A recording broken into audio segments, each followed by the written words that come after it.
All righty, good afternoon and welcome to today's Ops Room. So these sessions are held every week at 2 o'clock. They're really informal chat about websites, about marketing, about automations and go higher level. Talk a little bit about AI. I had a bit of a rant last week in particular, but welcome. Really excited to be on today's call, particularly as it's a little bit cooler. I've got a jumper on here in the UK. I don't know what the weather's like where you are. And welcome to today's Ops Room. Okay, so let me see. Anyone jumped on? Anyone jumped on? Let's have a look. Can't see. No one has joined the live stream yet, and that is absolutely fine. So the way this works is I answer questions. I have a conversation. If you jump on and you've got something to talk about, we'll talk about that. If you can't jump on, then you can send me one of your questions. Put it in the comments of YouTube, put it in the comments on this event, send it to me in a DM, however you want to get that question to me. Not a problem at all. And I'm noticing a huge pattern here. Even though I've only ever had one American client, all my questions come from Americans. Is that because English people are shy?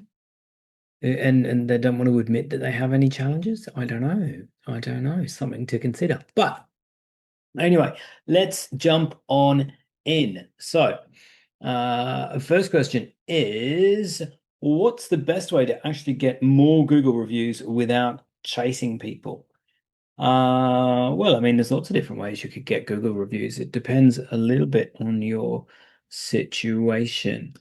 Who has sent this in? Jessica. Right. Okay. So Jessica's a CPA in America. Minnesota? Is it Minnesota? Can't remember, Jessica. So what's the best way to actually get more Google reviews without chasing people manually? Really, really good question. So there's a few different ways you can do that. I touched on this a little bit last week, where I mentioned using Go High Level or a similar tool. I white label Go High Level. I call it Up Level. So that's the tool I create. But that has a tab all about reputation management. I think HubSpot does as well, where you connect the different platforms where you can get reviews. So it might be Trustpilot, it might be Google, it might be Facebook, whatever the specific platforms are that you're using. And then you can have triggers within the system that will automatically send a review at the appropriate time. So it might be part of your onboarding process that after they've signed the letter of engagement and they've, sent you all their details and they're feeling really happy that you're looking after them, then they automatically get sent a request for a video review, or automatically gets sent a link to Google to leave a review there. I really, really like that one because when people sign up with you, and it's often forgotten about, when people sign up as a new client, they're really excited about working with you. They've decided you can help them. So if that onboarding process is going nice and smoothly, then that's a great opportunity to get a review. Similarly, at the 12-month anniversary, or whenever there's a big milestone, that first big project, the completion of something that's successful. These might not be, the process that requests the review could be automatic, like that, the 2 emails and the text message you send them, for example. But the trigger in that case might be manual. You might just add them to a tag or add them to a workflow in order to get that process started, get that request sent out. I think an important thing to remember is to go from the job. So make sure it's an experience milestone, not necessarily a calendar milestone.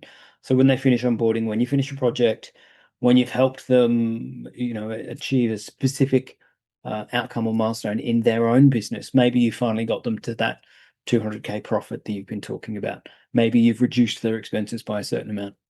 Bosh, ask straight away. Okay. Um, and then there's another way you can go about that. So that's kind of off the job, not the calendar. The second one is just maybe seeking feedback. You know, you can do this at the end of a project, or you can kind of do this every 6 months or every 12 months or every quarter, sending that net promoter score out. You know, then again, that's really, really easy inside Go High Level or Up Level. There is a little, I think they've got 2 or 3 templates now that just have a survey in them with the numbers 1 to 10.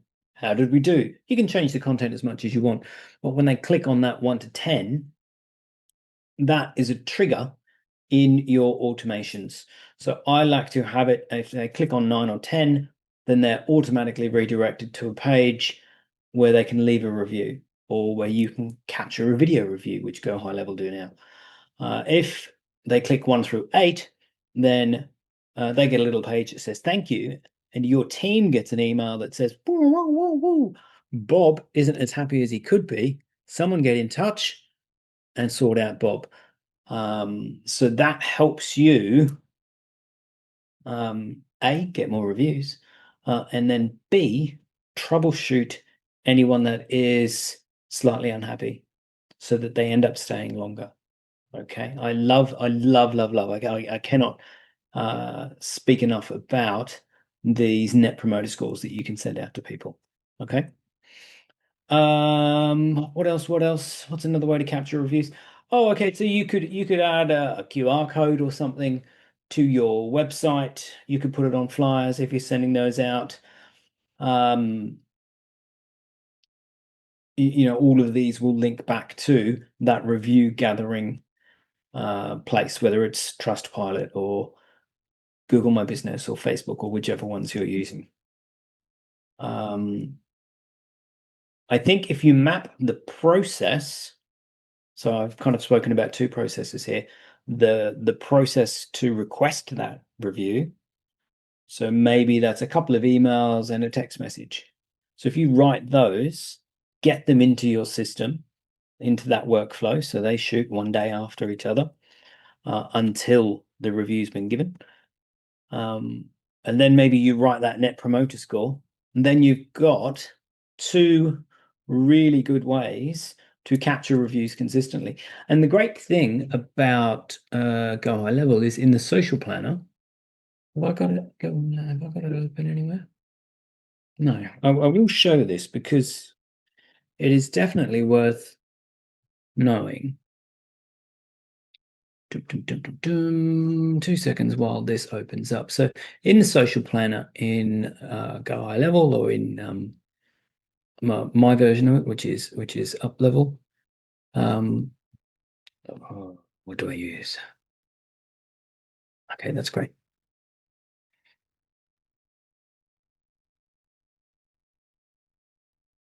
Let me just share my screen so you can see what I'm talking about. So in here, if we go to content, so this is the social planner. So down the left-hand side, emails and socials. First thing it opens up on is the planner. Then we go to content. We can see we have all of these possible options down the left here. Now, if we go to review, no posts, we can set it up so that it will publish reviews automatically as a social media post on whatever platforms you want. And it will publish all the ones you've got. And then when you get, then it'll stop. But when you get a new review come in, it will then share that one. So if you're getting consistent reviews, if you're getting, 1 review a week, then you can post a new review every week. This particular business that I'm doing some work with is a wine bar in Tunbridge Wells, and they have 25 reviews on Google. So I can set this up to go 1 a week, and then I've got 26, 25 weeks to get new reviews. So when it runs out of the existing, it will still have more to publish. And so that's a really nice runway, and it's going to have a big impact on what we do here. but I haven't connected it yet. Right, okay. Let me go somewhere else. Where else are we? Great. So this is the process that you would go through. You select the review source. So is it coming from Google? Is it coming from Facebook? Um, what type of reviews do you want to include? Typically, we would go 5 stars. Choose the social accounts that we want to send it to. Okay, so we're going to send this to LinkedIn and Google Plus because they're the two that are connected. But you can send this to Instagram, to Facebook. You couldn't do TikTok because it needs to be a video. But most of the platforms that you can connect, you can send these to. We're going to do one post. We're going to do it every week, every month, every day, however you want to do it. Thursday at let's say 10 a.m. 10 a.m. works. Thursday at 10 a.m. First execution will happen on that day. Okay. Then we go next and we select the background. So you can add your own image if you want, or you can just use one of these little abstract ones that they have. They look fine. You can choose multiples as well if you want, so it'll rotate them. Let's go with this pink one because it's going to stand out. Yeah. Yeah. Oh, too many clicks. I'm losing my marbles. Great. Then we can preview the content. Write a little caption here. We love receiving feedback from our customers, clients, whatever language is appropriate for you and your business, obviously. Look what they have said recently, or however you would like to phrase it. And you can see this is how it's going to look on LinkedIn, and this is going to how it's going to look on Google Plus. It will give you the preview. Let's just do they've given us their full name, we might as well use it. I like Montserrat, so that's the font I'm going to choose. Make it ever so slightly bigger. Yeah, there we go. What colors do you want to use? Do you want to make them your brand colors or just stick with the default ones that are given? And then you would quite simply create post, and that will go on Thursday at 10 o'clock. Super easy. Wash your hands of it, and it happens automatically for the rest of time. Every time you get a new review, Thursday, 10 o'clock. This is a great way to publish and get out into the ether what people are saying about your business. Okay, it's fantastic. One of the most underrated. I think the social planner in and of itself is completely underrated. But this aspect of being able to automatically share reviews, like people just don't do it. And it seems absolutely bonkers. So that's a job for you, Jess. Set up your review requests and set up your automatic posting on the social planner of your reviews. Okay, let me know how you get on with that. Okay, next. Oh, let me just see actually if anyone's had any comments or queries about this. Nope, no comments. Great. Okay, so next question is, should I put my prices on my website or does that scare people off? Good question.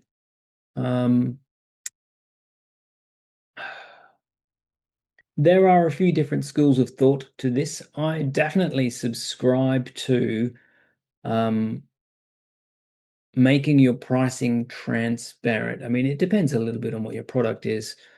But hiding prices doesn't remove the question from people's head. It's still there. So they just spend the whole experience going, I wonder how much it costs. I wonder how much it costs. I wonder how much it costs, which isn't super fun for them and adds friction to the experience. And so they're going to have just that little niggle about the relationship, that little question all the time. And you want these things to be smooth and as friction free as possible. So depending Most of the time, I would say 95% of the time, I would say put the price on the website, whatever it is. You can put the price on the website. Um, it doesn't matter if it's cheap or if it's expensive. You know, cars are expensive, houses are expensive, the price is on the website. Books are cheap, the price is on the website. Um, I know when my wife and daughter get their nails done, the price is on the website. When I go to the chiropractor, the price is on the website. It's a question that people have, so you might as well answer it because they're going to be looking for it. And these AI tools that are scanning websites now are going to grab that information anyway. So if you haven't got the price on there at the moment, then you may be excluded from those searches for not having that information. So really, really important. Um, okay, yeah. So just looking at my notes. So people decide whether or not to reach out to you based on whether they think you're a good fit. That's the whole purpose of our website, is to create an experience that's logically relevant, that's emotionally resonant, so that they see it and go, this person can help me.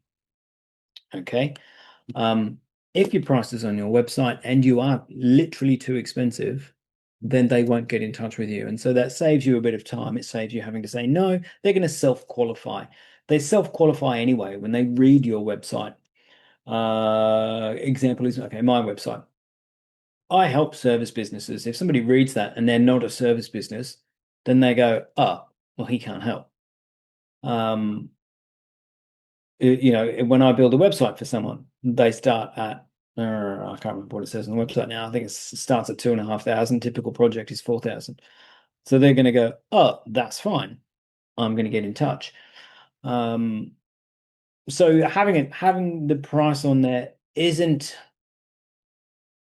it's helpful more than anything. It answers a question somebody has. That's what we're trying to do. We're trying to answer the questions some people have about you and your services.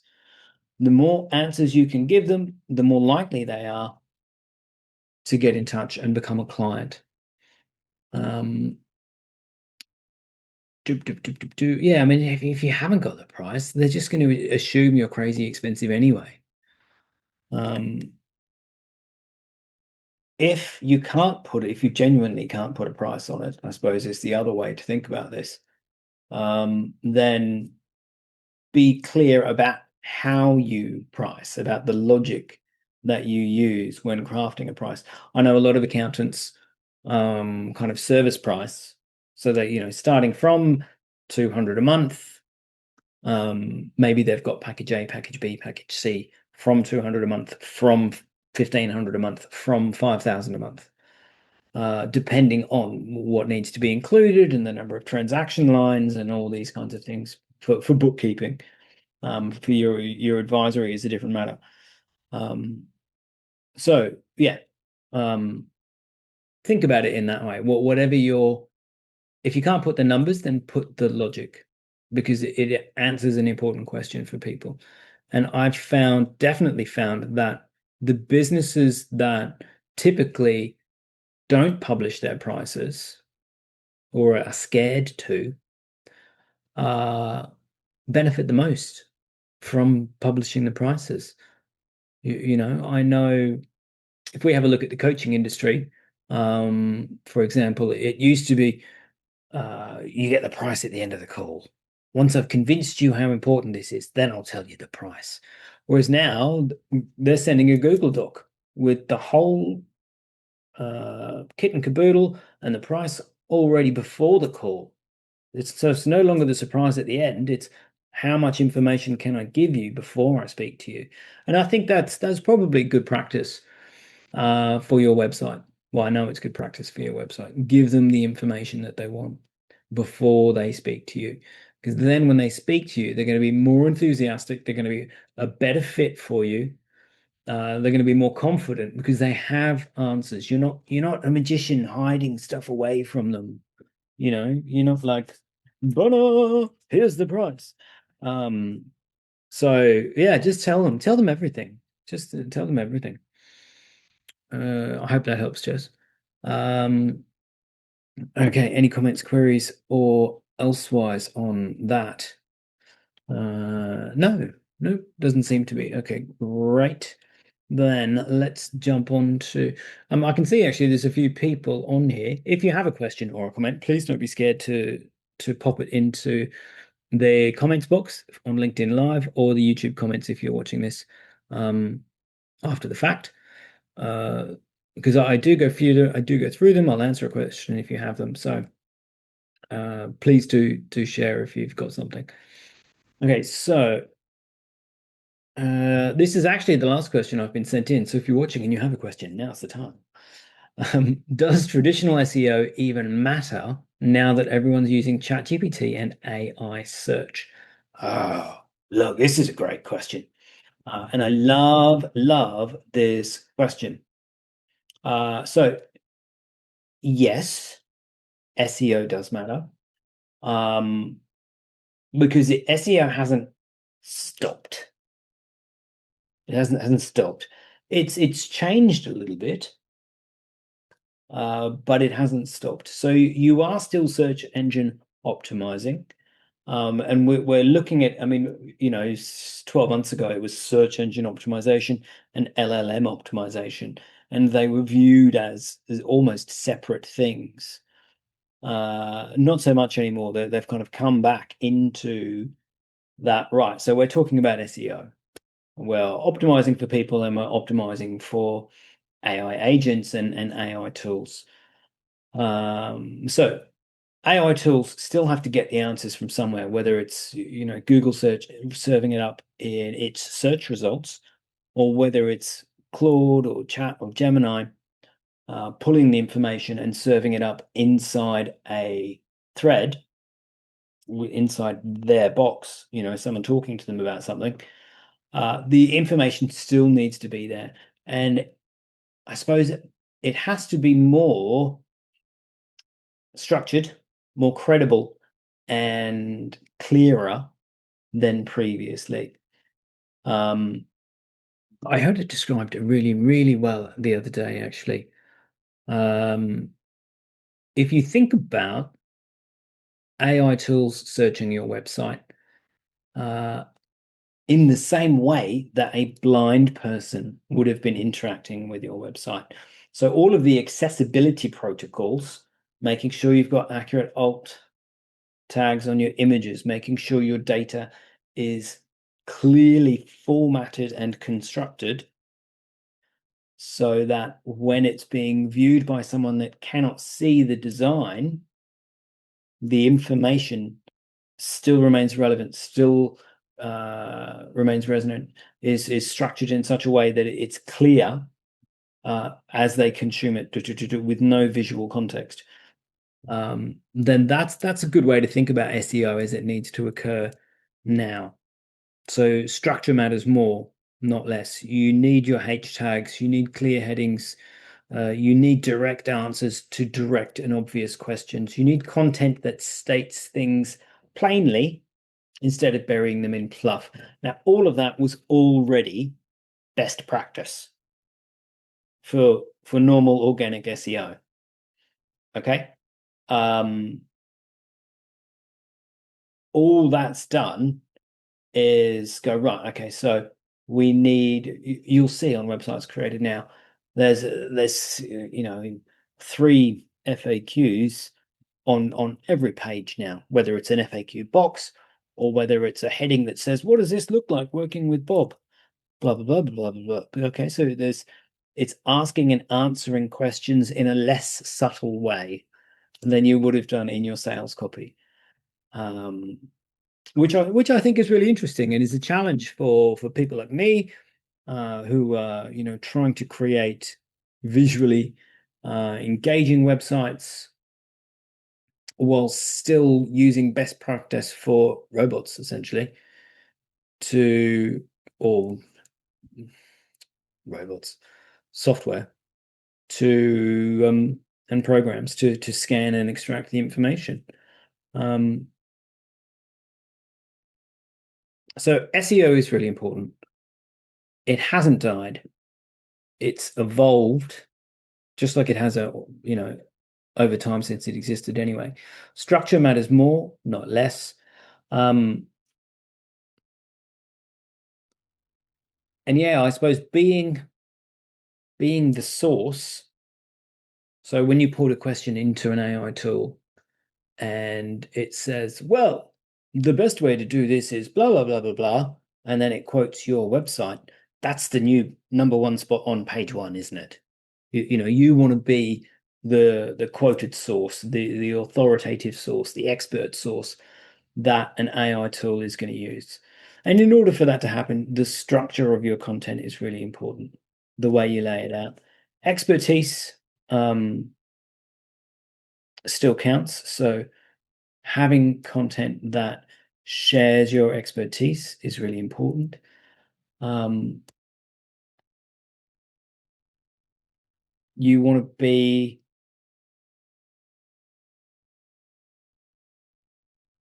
the knowledgeable friend, not Dave down the pub, but the off-duty professor, I guess. you know, um, and you want to answer the question in the first few lines, a little bit like we did in high school. I don't know if they still do it this way, but your introduction in high school, um, in your assignments, you had to answer the question, and then you expanded on that and flowed through, and then your conclusion reiterated your argument.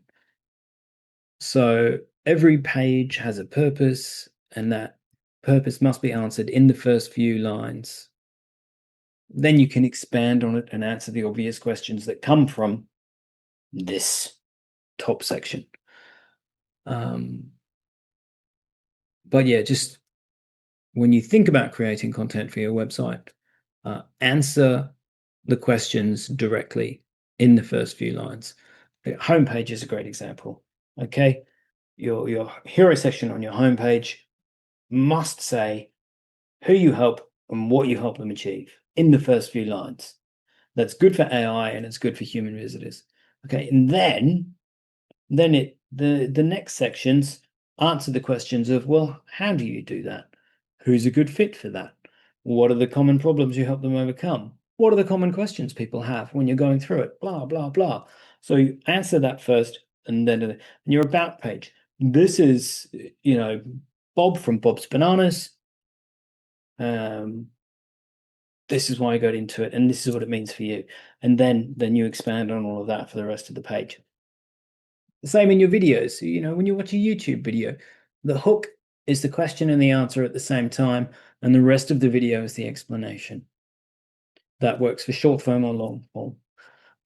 Same in your articles, same in your LinkedIn posts. You give the question and the answer almost at the same time, and then the explanation follows. I think that's a nice structure when thinking about any form of content, but particularly content that you need to rank in terms of SEO, whether that's organic search or whether that's LLM search. Anything that you need to rank. Now we have to be more direct. What's the question? What's the answer? And then the explanation and the details follow. Okay. Right.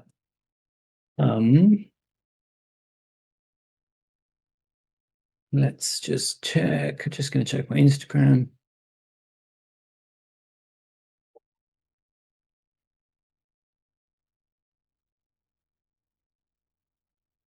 Nope. Nope. No new messages there. Nothing on email. No comments or queries in the LinkedIn Live. So that's great. So that's the ops room for today, guys. Three quick questions. Well, three questions. I don't know if my answers were particularly quick, but I hope they were helpful. These sessions are held every week. I publish them on YouTube. If you have a question, you can send it in. If you don't want me to, say your name like that last one there, then just, say anonymous. If you're happy for me to mention who you are and what you do, then that's fine. You don't need to say anything because that information will be in your message. But yeah, My name's Matthew. I help service business owners with websites and marketing. Uh, and I'll answer questions on any of that or go high level automation and AI. And that's all this is. It's just a conversation. How does it work? Why does it work? How can we make it work better? Alrighty. Thanks very much, guys. I look forward to seeing you again next week. Cheers.